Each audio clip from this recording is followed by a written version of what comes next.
Hello and welcome to the show. We are here on BeamNG Drive for the first 4 cars to go from our Autocross build challenge. There's been an amazing number of entries. Not quite sure how we're going to work it all. I will do my best though to get through everything. This is our first contender made by Vree404. This is the Sakura RS-K Empyron. It is actually a proper key, well, apart from the power output, it has a 660, just under 660cc inline 3, but it does make 143 horsepower, which is pretty good going from such a tiny engine. It is also very light. 457 kilos in this. It's front-wheel drive, I guess perhaps to save weight. It is, yeah, very, very light. Quite low on power, but should be pretty agile. I say low on power compared to some of the cars, certainly compared to my car, the Kestrel, and compared to some that we are going to see later on. But can that lightness prove to be useful? I'm going to hazard a guess at quite probably. When you are on such a technical circuit as this one, you're going to want the car to be able to change direction as well as possible. The front-wheel drive doesn't feel too bad, certainly, to begin with. Got a little bit of wheel spin from the car as we go setting out of some of the... yeah, a little bit of that front-wheel drive wheel spin. Nothing too terrible. It's still putting its power down relatively well. There is also some bottom, well, juddering from the car.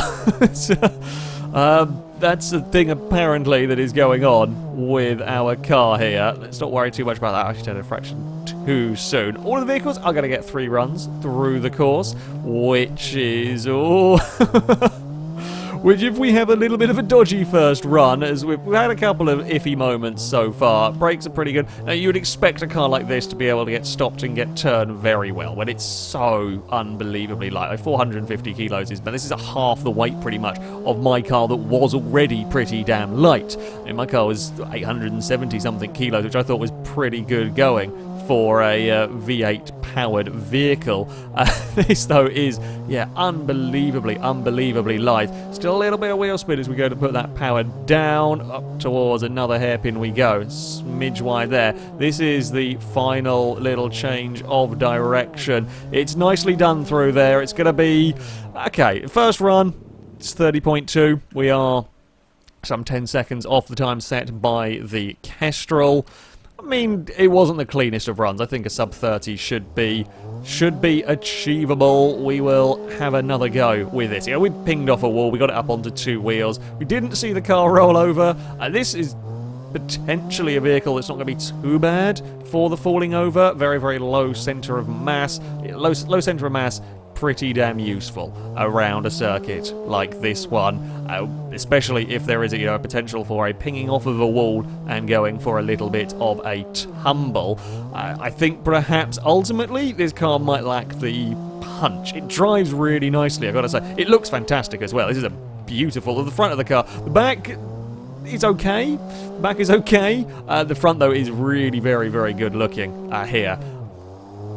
However, I think it's just going to lack that power. It's just going to lack the punch out of the corners. It's certainly, like, around the corners, I think it's holding pretty good speed, but I fear for the little car, it is going to lack the ultimate power.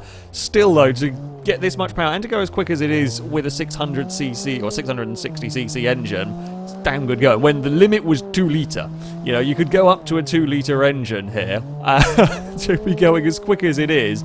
It's pretty damn good showing. Nevertheless, braking's nice. It's just a nice, easy car. It's a nice, easy car to get. I feel more consistent runs with. We're a little wide, although this time got a better exit through there. Smidge of understeer. And again, let's not forget, not only is it small engine, potentially low on power, it's front-wheel drive, which isn't the ideal drive line. 30.0. I was closer to the sub-30s that I was perhaps going to look for from the car. Okay, 30.0. Can we get just that 1/10 of a second less? Can we get it? It is still sort of 10 or so seconds down on the time set by the Kestrel, but can we go sub 30 with the car? Gonna have to be neat and tidy out of all of these areas. Make the most, yeah, we've got to make the most of the car's strengths. It is likely to be good around the really technical. I mean, this on a really technical circuit would probably excel much more. There are still some acceleration zones around here, which the lack of power does just kind of show. Just that little lack of power perhaps does show on some of these. Of all of the sort of potential circuits that we could have generated, this one is pretty mean. I've seen a lot more open circuits than this. There are still some tight sections. However, there are a couple of, you know, decent sized acceleration zones where the 300 plus horsepower cars, if they can use that 300 plus horsepower, are going to, yeah, be able to go very, very quick. Like here, where I had issues, if I had issues with my Kestrel through this section, our car here, the little Sakura, is very nice through that bit. Run down the back straight. What are we doing in terms of speed? So my car was up to about 85. This one is doing not quite 70.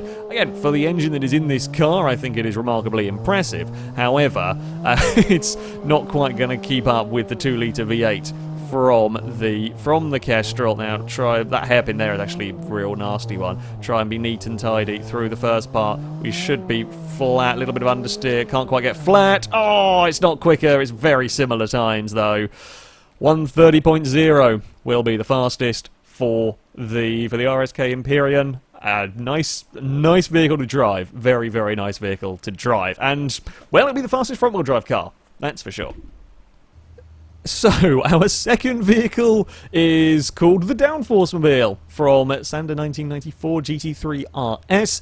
It is not as pretty as the Sakura. I'm going to be honest here. I'm going to be honest, it is not as pretty as the Sakura. However, it is very powerful. 619 horsepower from a turbocharged V12, although it is relatively heavy at 1,400 kilos. It is almost 1,000 kilos. It's almost a ton heavier than the Sakura. It is all-wheel drive, though, and there are many, many wings. I mean, it's mad. We've gone from an incredibly good-looking car to a utterly mad-looking car. But if it is efficient, doesn't matter if it looks bonkers. If it is efficient around here, it doesn't matter. Now, 600 horsepower is a lot. That is a lot of power from a 2-litre engine. However, you know, not unheard of, we could potentially be seeing up to 800 plus horsepower. However, you've got to bear in mind the turbos on these cars and the fact that this engine is now quite heavy in comparison to some of the other vehicles. If the turbo lag is too much, whoa, that was a little bit scary. If the turbo lag is too much, you just might not be able to use that 600 horsepower. So, yeah, I'm very interested to see how these pan out. There's a reason why I kept my car naturally aspirated with the sort of power level that it had. I'm yeah, not sure if the 600 horsepower is going to work out in the bigger, heavier car, although it's doing pretty well so far. It's not too... The fear was that cars like this would be too cumbersome through some of the tight sections. It isn't. How are we doing in terms of straight line speed? 88 miles an hour. We didn't go back to the future when we hit it, but that's quite a lot of speed on an autocross course. You know, that's quite a lot of speed on an autocross course. You get a little bit of understeer around there. Where are we going to be braking for this hairpin? Now, this is where the weight of the Downforce Mobile will count against it, whereas the Sakura was very, very good. I'm not going to be flat through there. We should be able to run to the line flat out, though. It's quick. 20.7. It's a good time, and we're going to smack the wall. 20.7. Oh, it's gonna be right up there challenging. It's gonna be right up there challenging the Kestrel. I mean, it's got pretty much twice the power, but nearly twice the weight, and perhaps not quite as nice. Oh, that engine really does take some work to spool up. It does not want to do very much at the lower RPMs. So if you end up in a wonky gear, this will have no go about it. They are short gear ratios. We're going to see a lot of very short gear ratios in the cars, although that can actually sometimes be a little bit of a problem. I'm finding with this, I kind of want to be in... First is too short, but we run the risk of second not quite being in the power band. Like first only goes up to about sort of 28, maybe 30 miles an hour. Oh, definitely want second through there. That might... Okay, we've definitely got to change down to a second for that bit. Yeah, first is a little bit of a wonky place for all of this. It's I mean it's not too it's not terribly cumbersome through the corners, which does surprise me a little bit. It is driving well. I mean the downforce, of course, we're not going particularly quick around here, so downforce is perhaps not going to be the most effective of things. However, the Formula, I think I'm right in saying this. Apologise if I am incorrect. Like the Formula Student cars don't go particularly fast. They have ginormous wings. They have a huge amount of aero stuff. Just because the ginormous wings might give them a little bit of downforce, and that can be helpful. So potentially having a mad number of wings and a mad wing sort of collection might give you a little bit of a help. Might give you a little bit of downforce when it's needed. It got a little twitchy. It wasn't quicker that time. 21.0. I mean, it's right there in terms of the. In terms of the speed, in terms of the competition, in terms of the competitiveness. One more run from the Downforce Mobile. Can it do it? Get the engine revved up. Can it do it? Is it going to be able to find that time? It's going to have to be mega neat and tidy, I think. You can probably exploit a little bit, or most likely we're going to be finding time in the acceleration zones. That's where this car is going to be. Best is getting out of these corners. I think if I change down to first, I think I'm just wasting too much time with it, either buzzing the limiter or just not having anywhere that it can go. Oh, early on the brakes down here. It really does. When it picks up speed, oh, snappy oversteering moment. Now, managed to gather that all back up. The camera's got a little bit confused as to where on earth it's looking, but thankfully I've kind of mostly now know where I'm going at this circuit. I have done a few practice, not of course with any of the cars that have been running, a few of my other earlier builds to get the vague hang of what I was doing around this circuit, so I mostly know where we're going. We're going to get some traction this time around. Indeed we are, up to 88 miles an hour again for the Downforce Mobile. Now, long corner this one, can't really get on the power too soon. There we go, now punch out the other side, up towards the hairpin we go. Oh, come on, turn. This is where we've got to be everything spot on if we're going to do it. I definitely can't be flat through there. Got to wait a little bit. Oh, it's a 20.8. It's very close from all three runs with the car.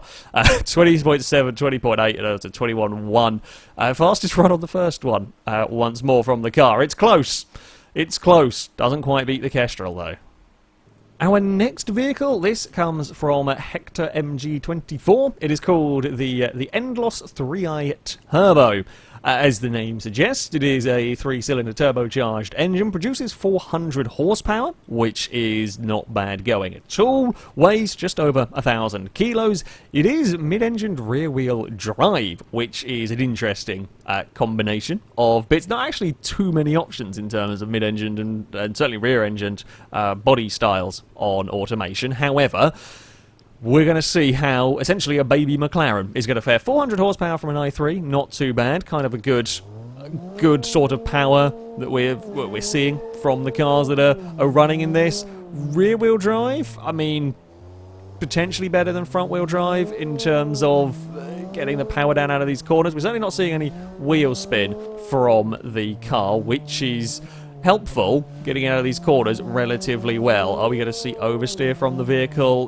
Fairly well behaved, actually, in all of these lower speed corners. It does also feel like a slightly smoother power band than some of those that I have driven. First gear is definitely going to be needed in this. Again, it finds itself in a little bit of a wonky situation. It's the problem we're going to see with the big turbo engines here. It's not the worst. We're not sort of sat waiting for ages to get the car going.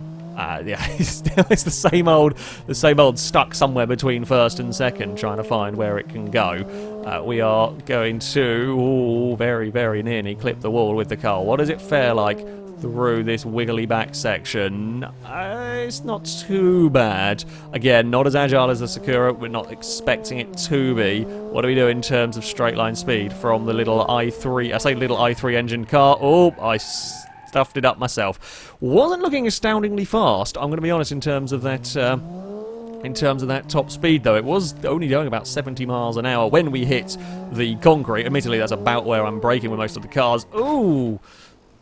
I think I might have bent something in the first crash, I'm going to be honest. Little bit of poor driving from me. Is something tweaked? Yeah. Okay, I don't know which. There is no tweak. It's a gone run. Up until the crash, it's looking okay. It's, I think, maybe a little bit slow on the old throttle response. 48.1, of course, though crashes and reversing, kind of a little bit irrelevant of a first run. Okay, let's try again, shall we? Let's go for hopefully a bit of a better run from the car. Yeah, we're gonna be in first, I think, on all the exits. It's actually it's another car where that first to second is going to be a real awkward point. Oh, that's very, very wide through there. Now we have clonked the wall. I might have got away with at least being able to, you know, complete the run, get a feel for where the car is at in some of these later stages. I don't think we actually bent anything, so we are good. We are good to go. We're going to have a little bit of a wiggle. We are going to have a tad bit of a wiggle there, but never mind. Run through these faster sections. I'm thinking this car it feels like it's struggling a little bit to pick up speed. Now that might just be because we've gone from a very, very fast all-wheel drive car. However, it does feel like it's struggling perhaps a little bit, and it doesn't have the real agility to fall back on in the same way that the Sakura did, despite the Sakura being, you know, considerably lower on the old power front. Come on, wiggle your way through this section. Come on, change direction, get that front end turned in. Now we can jump on the power. Are we going? We are in a straight line. The steering is not buckled at this point. It's not amazingly fast down that back straight. It's matching the Sakura for pace, but it's almost 20 miles an hour down on the Kestrel and the Downforce Mobile. We even got some oversteer coming in from the car. It's a little bit wide, under brake. I mean, it's not going to be a perfect run, this one. It should give us a good idea. It's not looking amazingly fast. 33.7. Well, much better when you don't hit anything. Ooh, it's going to be close between this and the Sakura. I think if I get a clean run, we might get it, yeah, closer. I'm not sure if it's going to beat it, though. Yeah, 400 horsepower in this, but you know, it's over twice the weight of the Sakura, and it might be struggling a little bit with that power delivery. Here we go. Let's see. How can we do on the final run? Can we find 3 seconds to go sub 30? That might be asking a lot. We did have a little crash, and maybe that did bend something more than I realised. Christ, that front end is not getting turned in the way that I would perhaps like it. We're going to get some oversteer from the car. It's, again, I mean, it's not a terrible thing to drive at all. Do not get... I'm criticising little aspects of the car. Not a terrible thing to drive, but it is a pretty good-looking car. I like this. I like the look of the Endlos. I've forgotten the name of it. I can't look away from the Autocross course to go and find the name for it. Yeah, it's a nice looking car. It doesn't drive terribly. I think it's going to struggle with the competition it's up against. Here, we have not quite got the turn in, and it has not got the incredible lightweight to fall back on. I mean, 1,000 kilos is light, but when you're going up against 800 kilo and 400 kilo cars, that's quite a quite a big chunk of difference. Its power delivery isn't too bad. There is, you know, the odd little kick of oversteer if I've got things a bit stupid. It's just it's not got that acceleration. It's just not got the acceleration down the back straight. Even when it's not wasting it through wheel spin or anything silly like that, it's just not able to get going. First and second is still a little bit of a problem as well here. Dive into the hairpin. Are we going to be any quicker this time around? I don't think we are. I don't think we were going quicker. I'd have binned it anyway. Can we get the car going? We can get the car going in the end. I don't think we were actually going much quicker on that run regardless. It was a bit of a fight. It was a bit of a fight getting the Endlos through that course, and yeah, struggled getting that acceleration. The final car to run today, this one from Urbanauto called the Urbanauto California GT. It is a all-wheel drive. Again, another car weighing about 1,000 kilos. Engine-wise, 333 horsepower out of a naturally aspirated i5. So, naturally aspirated, all-wheel drive, looks very happy, has ginormous tyres, fairly short wheelbase. Little bit higher centre of mass, perhaps, with this sort of body style than we have seen from some vehicles, and we probably will see from others. However, it is the sort of car you want for autocross. Short wheelbase, all-wheel drive, plenty of power. Plenty of power out of it. A good amount of power and nice, easily accessible power. You can leave it in a gear, or in this case we're going to be in second gear probably for a lot of these exits of the corners, and it's got go to it. Yeah, actually, nice power delivery. Brakes are very, very sharp. So doesn't have any assists on it whatsoever. I turn off the ESC on any car that does, although ABS will stay on. You can choose to not put those on, it will save weight. However, the braking on this is a tad scary. We're going to have to be very, very careful. We're going to be very little bits of movement on that brake trigger if we're going to get it right. It is, I mean, pretty damn good so far. It's the sort of car you want. It's getting turned in nicely. It's got the acceleration. There's no lag. There's no delay with the engines. It just fires itself out of the corners. It is good to go. Are we going to see... I mean, I'm sure something at some point is going to crack 100 down here. I don't know whether this is going to be the one. It might not have the ultimate power. At least it is accessible power, though. It's up towards the 80 miles an hour. Oh, although... Jeez, I mean, you can see on the brake thing where I am having to go on the brakes, how much brake pressure I'm using. This thing is locking up so easily, which is not ideal. I'm going to be honest with you, that is not ideal if I'm using 20% brake pressure and the car is locking up. What is this first run going to be? It's 25-0. I actually felt like that was going to be quicker. I'm going to be honest, I did feel that that was going to be going a bit quicker. Admittedly, we had some big wheels under braking. We had some big wheels, we had some big movement. So I'm going to have to be real careful with that braking performance. This might be a case of too aggressive brakes, making it very difficult to drive. Too aggressive brakes and, you know, choosing to keep ABS off, save some weight and so on, making it very difficult to drive. I'm only getting 3 runs with these cars, which is not a lot to suddenly adapt to something. In all of this, it does feel very quick around here. We're running maybe a little deep through there, although we can kind of get away with it a smidge. Let's get on that acceleration again. Can we find some 5 seconds around here? Possibly when you didn't have a particularly great run. If we can not have huge lockups under braking and weaving the car around, that would be pretty good. Gear ratios, yeah, are nice. Oh, we're going to be very sideways, unintentionally sideways through there, but it is worked somehow. I probably won't do that one again, not as controlled. Oh, that was very close. I say I might not do that one again, and we very nearly have a big wobble on our own. And please turn in towards this next more technical section we go. Yeah, I mean, the front end is pretty good.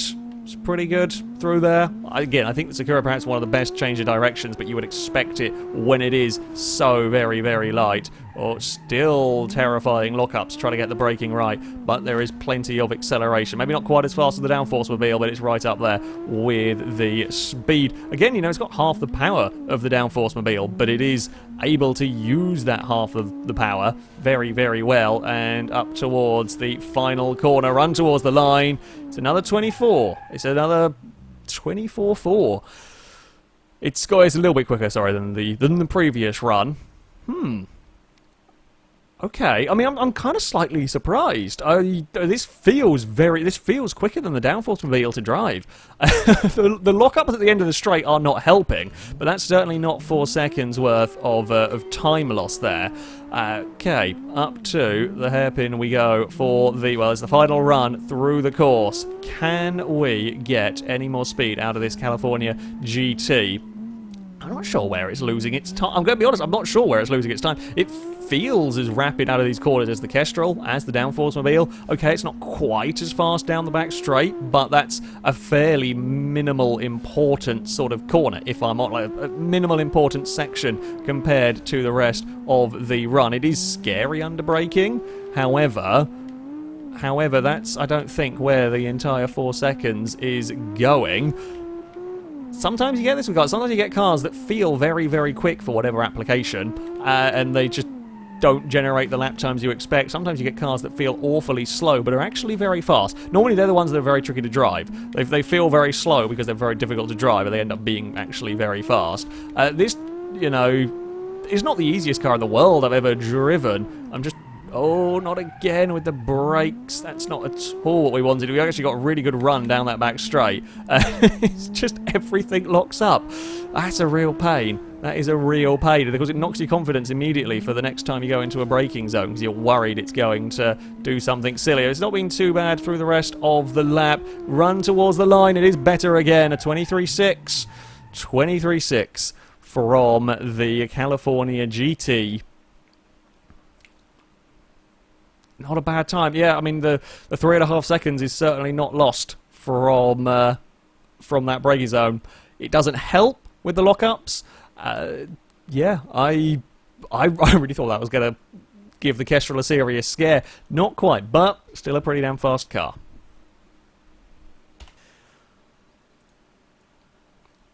So, on to the leaderboard. The Kestrel will still lead the way, but it is only just the Downforce Mobile going into a second place. We're only talking a couple of tenths of a second difference between the two vehicles. California GT into third, 3 seconds down the road. The Sakura did amazingly well for, as I said, what is a tiny engine in that car, just 660cc of front-wheel drive power. It did very well to set a 130 around here. The Endlos struggled a little bit. Despite having, you know, a decent amount of power at 400, it really struggled to kind of have any go about it out of some of the corners. It really struggled with getting that power, I say getting that power down, that's not quite it, just getting the power out. The throttle response, I think, was not quite there, hence why it ends up in a 5th place with a 133.7. I did actually check it wasn't going faster on that final run when I crashed it. I was looking at the sector split times and so on, and it wasn't going fast. It was about 6 tenths of a second down, I think, on the previous best run. That is going to be it for this first episode. I am going to say, while you can still submit your entries to this series, you can find the rules on the forum post or in the first video on this. Entries are going to close Saturday night. There has been an unbelievably mad amount of entries. I was not expecting quite so many, so I'm going to have to close the entries on Saturday evening. I'm hoping I can get through all of them. It might have to do some streams on this to drive to get a chance with all of the vehicles. I mean, thank you very much, guys, for sending in as many cars. It seems like people are pretty excited for this as a series. I'm going to do my best to get through as many as we can, but entries will close on Saturday night. You do have a little bit of time to build your cars if you haven't got around to it as of yet. But that is going to be it for this video. Thank you very much for watching, and until next time, a goodbye.